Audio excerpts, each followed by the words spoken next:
Before we get too far ahead of ourselves with the roll cage, we need to take a step back and focus on the body mounts. So a few videos back, I had mentioned that we weren't gonna keep the factory JK style rubber body mounts. We're gonna switch it over to a more rigid design, direct metal on the frame and body. We have to keep in mind that we're also gonna tie in the entire structure with the roll cage. Both the frame, the tub, the roll cage, all of it is going to be extremely rigid. So our factory body mounts aren't exactly there 100% for strength. In our case, these are mostly gonna be used for alignment to drop the tub and bolt it back on. The roll cage is where it's gonna kind of all come structurally together. But in order to go away from the factory JK rubber design, it actually sits up through here, bolts it down, gives us a little bit of rubber for vibration, noise, and a little bit of flexibility. However, in a race Jeep, we don't want that. We want this to be super rigid and super strong.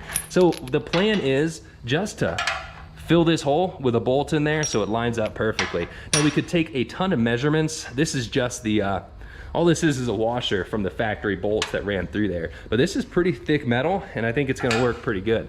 So what we've done, just to align this and weld it perfectly centered, is have a little aluminum spacer there so we can just visually see where the center is, make a few tack welds, pull this off, weld it up completely, and then now we have our bolt that will go and bolt it up into the tub. Now there's a few other options for body mounts. There's universal body mounts that we could make to make it work. We could get the JK specific boat side body mounts for barns. But since we are going away from the factory style, I think we'd still have to modify them. These are gonna work without any issues, I think. But that is enough talking. Let's grab the grinder and the welder and see if we can make one of these work.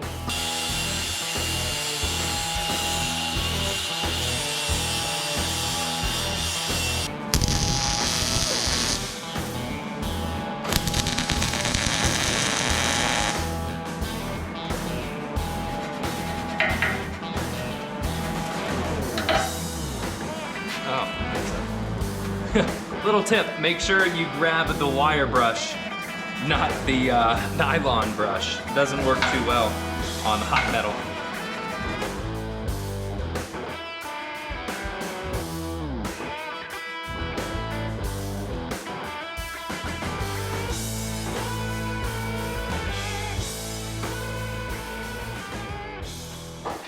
Now that we have all four tack welded, I say tack welded, but there's actually like an inch long weld on both corners. I want to make sure that everything lines up before we actually weld the entire bottom surface and really burn these in. So we're gonna go ahead and mock it up, and anyways, we gotta lift the frame up for me to weld underneath it. So we'll go ahead and throw a bolt in there, and if it's good to go, we'll weld them up.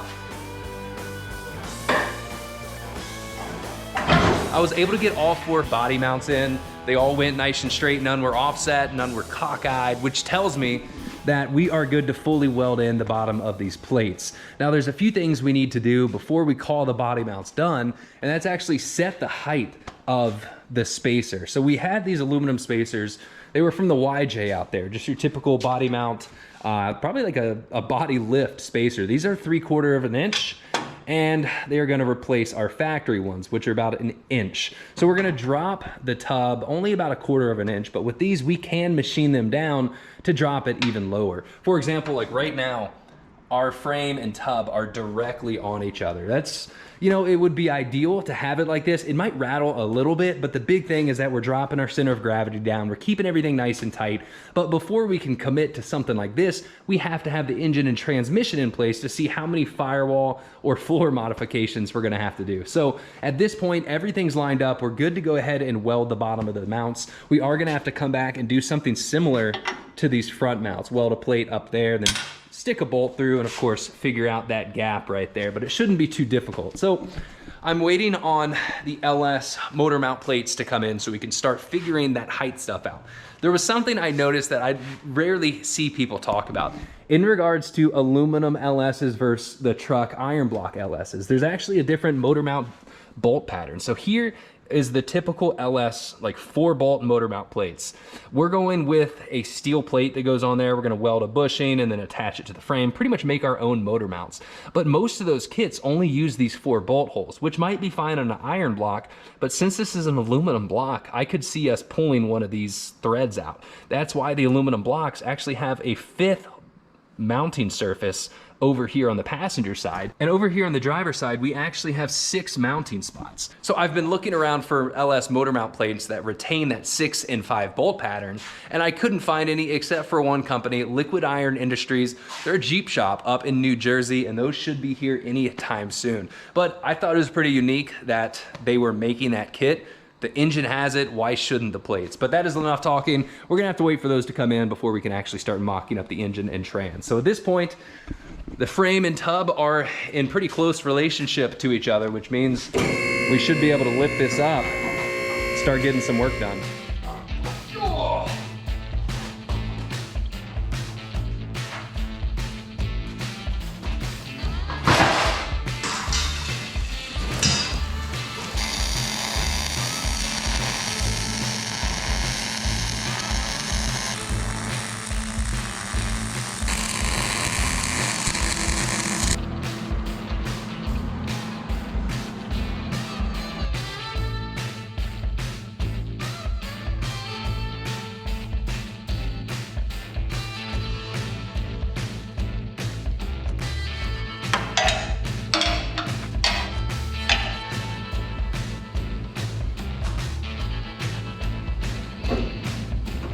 Our 4 main body mounts are set, they're all tightened down. As it sits, it's about a 1/4 inch lower than the factory setup. So the Liquid Iron Industries motor mount plates came in and they were exactly what I was thinking. You know, our driver's side gets a beautiful cutout 6-bolt motor plate, and over here on the passenger side, we get the 5-bolt. So this is a DIY kit. We get a section of DOM tubing with our rubber bushings, a sleeve, our 9/16 bolt, and tabs to weld it all together.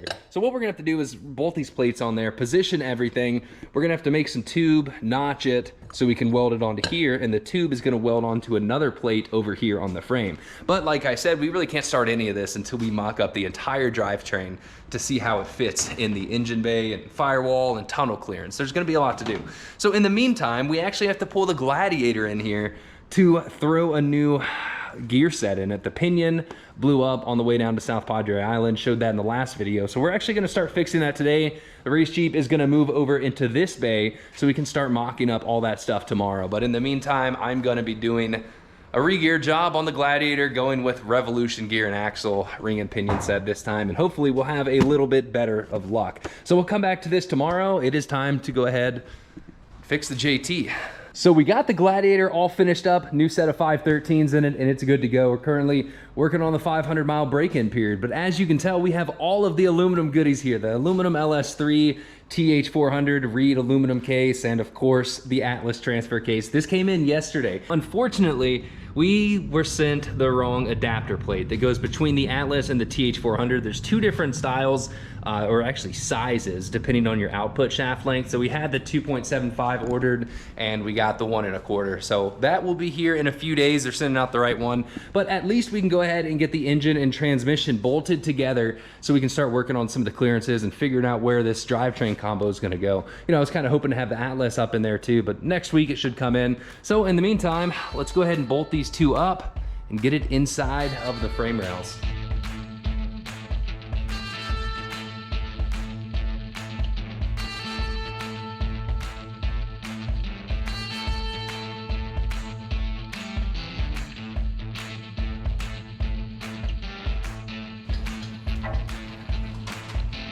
With the engine and transmission in place, I've been looking at this and messing around, kind of just staring at it for the past 3 hours, trying to make sure that we're not gonna have any issues with the engine sitting this low. So in my mind, you know, this is kind of debatable, but I think the engine is sitting fairly low. You know, we have the crankshaft almost pretty much right in the middle of the frame rails. The good thing about keeping it down low is that it's going to help our center of gravity, but at the same time, it might create some interferences with the upper axle or the front axle, the up travel, as well as our clearance with the link mounts. So sure, we could raise it up an extra inch or 2, but that's going to kind of defeat the purpose of keeping a low center of gravity. The higher up we raise it, the entire drivetrain is raising as well, the transmission and the transfer case. Now, speaking of transfer case, guess what showed up like an hour after we put the engine and transmission in? The advanced adapter for the TH400 over here to the Atlas. So one great thing about the Atlas, not only just the strength of the unit, but being able to clock this thing, and what I mean by that is the front output shaft can angle down, up. We can really fine tune our pinion angles and placement of this just due to all of these holes. So if we want to clock it over way to the moon this way, we can. If we want to do it all the way over this way, we can. And the output shaft stays relevant. It's going to stay the exact same angle. The only thing that's changing is our front output. But we're going to get that on once we pull out the engine. So I've taken a few measurements, and one thing I was really worried about was the upper control arm link. So since this is a 4500 class, we have to retain a factory steering box. Or not a factory steering box, just a mechanical steering box, which in turn means we're gonna need to keep a track bar. Since we have to keep a track bar, we can't go with the triangulated 4-link. So what we're gonna have to do is just run a 3-link. Now we can put it on the passenger side or the driver side, both are acceptable.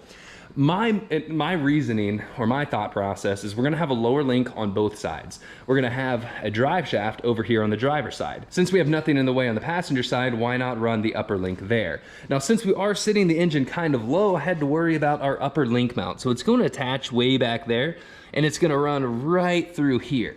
Now, I'm hoping to have the axle right about here. So at full bump, we might be pretty close to the harmonic balancer, but it should clear. The issue is gonna be our upper link mount, which is gonna pop right up about here.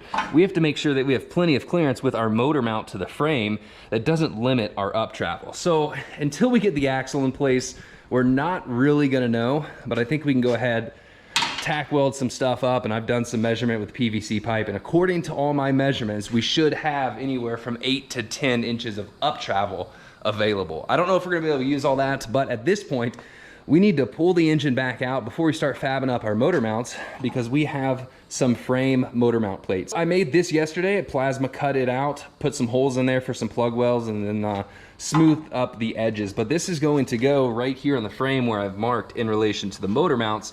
And this is just going to weld directly onto the frame to strengthen those spots where we're gonna weld the tube on, because the factory frame on the JKs is fairly strong, but that is some pretty thin metal, especially once we start welding some bigger tubing to it. So this is going to distribute the load a little bit better and hopefully keep that section of the frame strong.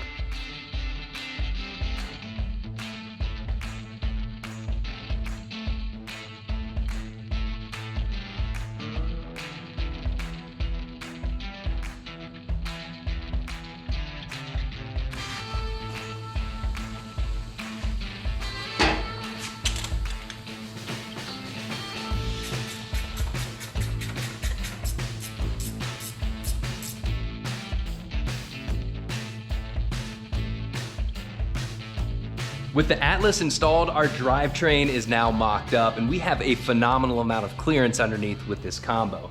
I have the engine tilted back right around 4.2 degrees, and we'll go into that in a future video, but I am happy with how the engine's sitting in here. Now, instead of pulling it back out and welding all these plates up, I decided to pop off our Liquid Iron Industries motor mounts. We're gonna tack weld them on the bench and then reinstall them on the engine just to make sure nothing moves out of place.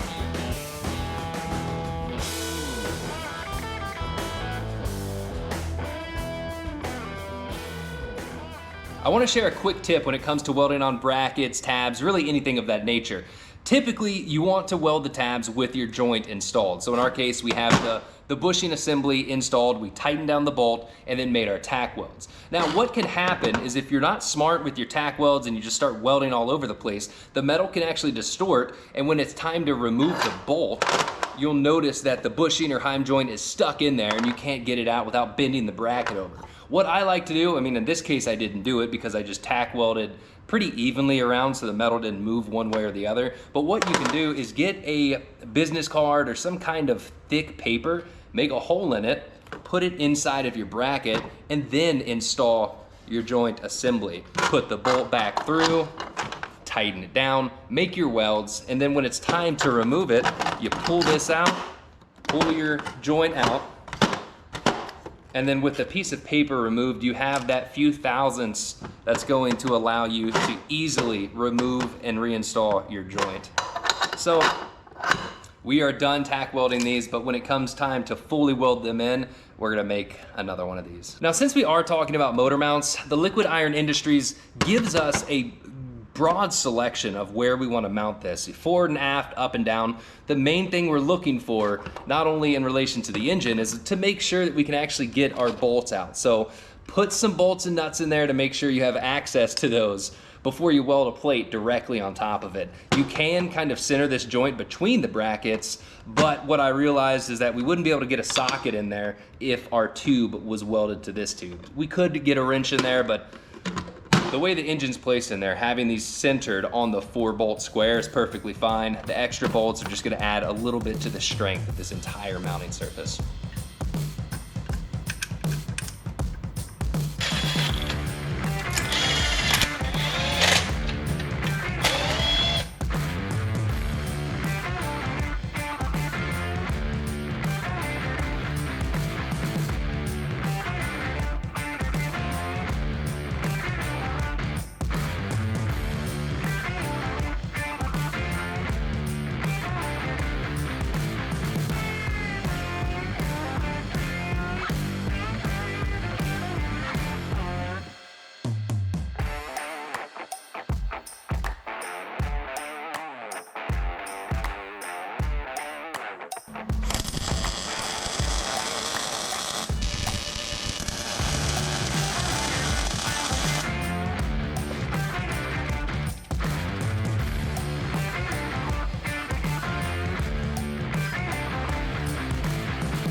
And just like that, our motor mounts are fabbed up. So I threw a piece of tubing in the bender, we notched it out, and it's in place with a ton of room for up travel on our upper link. Now on the driver's side, since there's nothing in the way, just went with a straight shot of tubing, and we are good to go ahead and tack weld these up. I'd really like to take these ratchet straps off because they're holding, but I would hate to come up to the shop and just see this engine laying on the ground in pieces. So might tack weld those up, but we do need to make the transmission mount as well as the T-case mount.